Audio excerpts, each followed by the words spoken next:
وما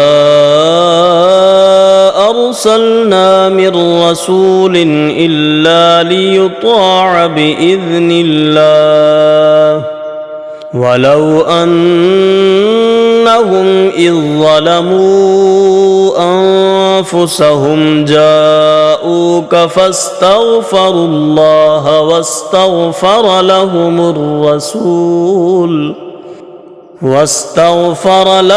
الرسول لوجدوا الله توابا رحيما. فلا وربك لا يؤمنون حتى يحكموك فيما شجر بينهم ثم لا يجدوا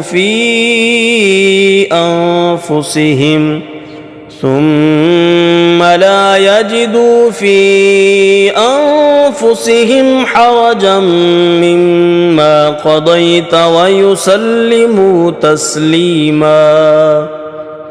ولو أنا كتبنا عليهم أن اقتلوا أنفسكم أو اخرجوا من دياركم ما فعلوه إلا قليل منهم ولو أنهم فعلوا ما يوعظون به لكان خيرا لهم وأشد تثبيتا وإذا لآتيناهم من لدنا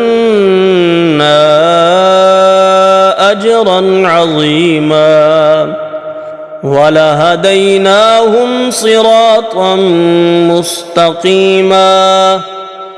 ومن يطع الله والرسول فأولئك مع الذين أنعم الله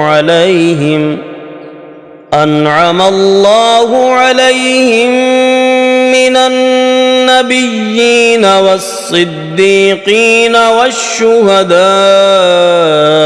والصالحين وحسن أولئك رفيقا. ذلك الفضل من الله وكفى بالله عليما.